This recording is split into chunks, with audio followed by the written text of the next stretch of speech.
Merci de m'avoir donné la parole. Merci à tous ces Maliens et Maliennes que je vois qui se sont déplacés aujourd'hui samedi soir, samedi après-midi, où chacun a ses occupations pour venir ce jour.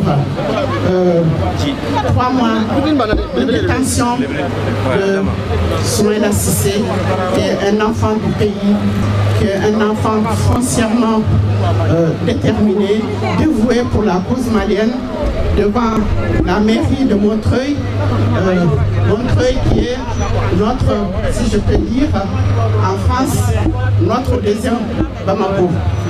Je vous salue et je le dirai en Bambara en Badeu, en Indou, en Sinjombo, Befo, Kawanimandon, di samedi na, au déplacer à Kana, Kafoko, Soumaïla Cissé, Tounouna, Amankan Katoum. Ce que je vais dire, je sais que je suis venue un peu en retard, mais je demande à tout le monde de réserver 1 minute de silence à tous nos compatriotes qui sont tombés dans la lutte pour le Mali. Depuis janvier jusqu'à aujourd'hui, il y a 580 civils qui sont tombés dans cette lutte du Mali avec l'injustice, qui n'ont rien demandé si ce n'est vivre, et des balles les ont ôtés à la vie, et aussi à tous les enfants du Mali qui sont disparus, qu'on a kidnappés, qu'on ne sait pas où ils se trouvent, comme Soumaïla Cissé. Je demande 1 minute de silence pour toutes ces douleurs des mamans.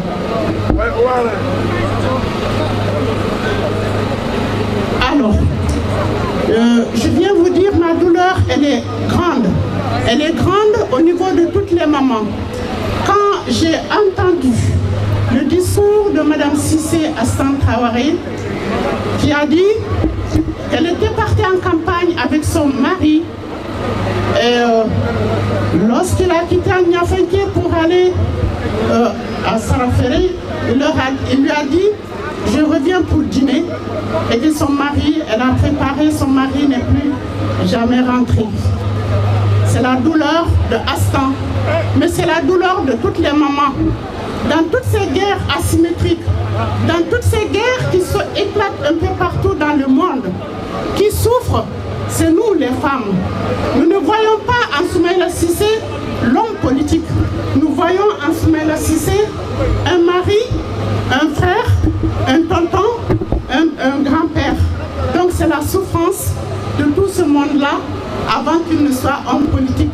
C'est un individu. Je vais vous dire aujourd'hui, je suis parmi vous, je suis malienne avant tout, je suis panafricaniste, mais je suis aussi du Nord.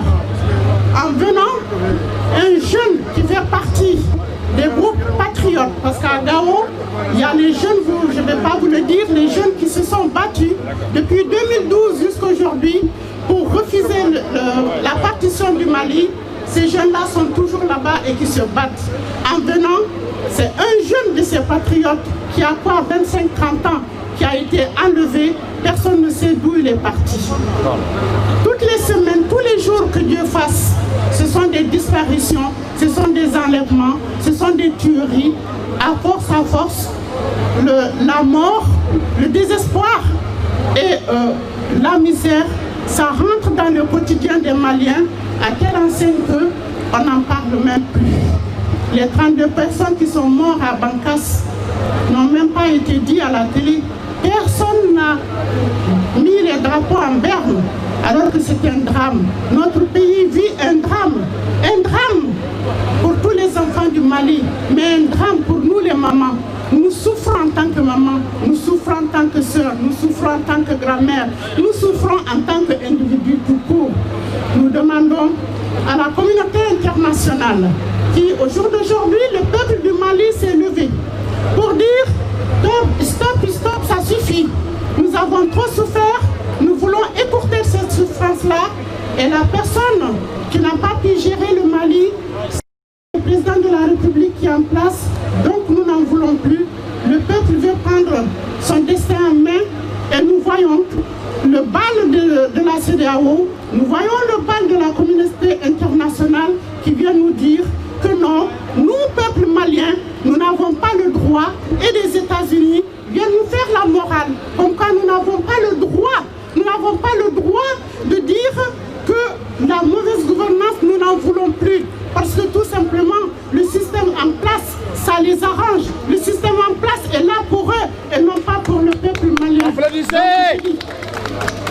Donc je dis, Maliens et Maliennes, dans notre douleur, dans notre souffrance, je ne veux pas trop enfoncer cette douleur, je ne veux pas trop aller dans cette douleur parce que en voyant les images de Souleymane Cissé, je vois aussi les images de tous ces papas qui ont été enlevés de leur famille, qui ont été enlevés de leurs enfants et qui, personne ne sait où ils sont et personne n'en parle. Quand on nous parle, quand les camps de nos militaires sont bombardés, quand les camps de nos militaires sont pris d'assaut par les djihadistes, on ne sait jamais combien de soldats ont disparu. Ils vont nous dire qu'il y a 40 morts, il y a 50 morts. Après, ils vont nous dire qu'il y a 10 ou 20 disparus. Ces disparus, ce sont des Maliens, ce sont des soldats maliens et ce sont des enfants maliens.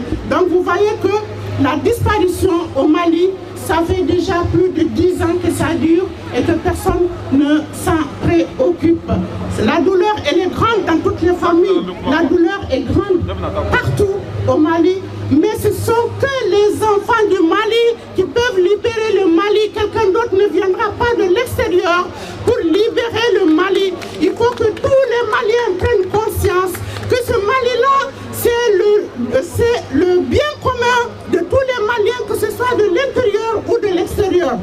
Il ne faut pas qu'on s'asseye à dire que la communauté internationale viendra nous délivrer. Jamais la communauté internationale ne viendra pas nous délivrer. C'est à nous de délivrer le Mali.